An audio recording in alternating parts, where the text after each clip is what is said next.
sports really plays an important impact in this town. Sports play an important impact everywhere, especially in the South, especially in bigger cities too, especially in the Midwest. They play big roles everywhere.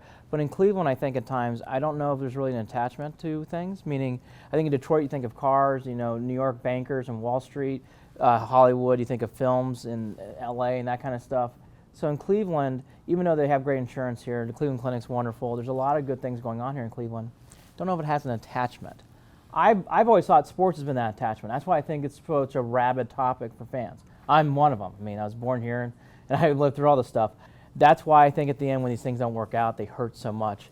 And sadly, usually when Cleveland usually loses or something happens, it's usually just not like a simple like, oh, here we go. It's a 38-0, take care. It's usually a inferno fire of excitement. I just hope they take away of getting a better perspective of these teams brought a lot of joy. And also bringing the fact of like, you know, I know there's a lot of Cleveland fans who get angry and get mad. And by the way, I can understand that. There's been some frustrating moments that we've gone through. However, I think there's a time you need to not embrace it, but sometimes accept it. Like, you know, the 86, 87 Browns were great. It just didn't work out. Sometimes this city especially adapts to negative, adapts to anger. And by the way, that's not unique. Other fan bases do this too. But however, it definitely gets circled, and I call it the vortex. And the vortex really starts whipping and whipping and whipping and whipping when things get bad. And by the way, I can easily get whipped, very easily. I mean, there's nothing more than you're watching a game and you're Browns, Indians, and Cavs, and you see something, go, here we go. Been through this, I know what's going to happen. And checkmate and tip of the cap, thank you, take care, see you next week. So all that, but I hope a Cleveland fan realizes all that stuff. And I think more importantly, I hope Clevelanders and Cleveland fans understand, I think sports play a huge role in this city. I do. I would be happy to argue with anybody about it. I think family sometimes goes through all these moments where you bond, whether it's religion. For some people, it might be dinner or food.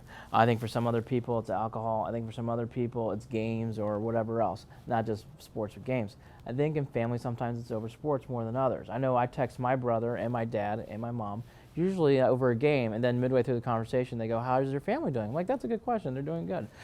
But typically, it's usually around a game or sporting event.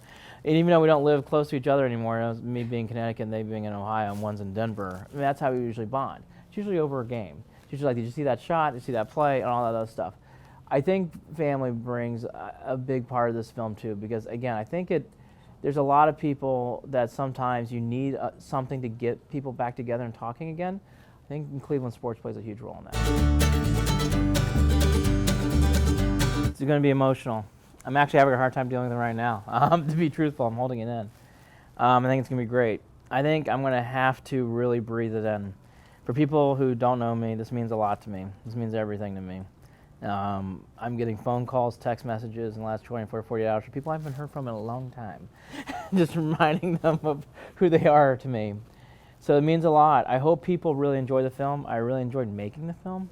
And from the reception I'm getting, it makes my heart melt. And then on top of that, to bring back to characters of life like an Ernest Biner, like a Mike Hargrove, like a Craig Elo, that means a lot to me. These guys meant a lot to me as a fan. I really remember them. I lived through them. We went through those games together. And to be able to tell their stories to me is really lucky. Look, I've interviewed former governors. I've interviewed people who ran for president. I've ran actresses, actors. I've done it all. Interviewing a Tony Grossi, a Tom Hamilton, actually means a lot more to me because I grew up listening to him and reading him. And that sounds so weird, but it's just who I am.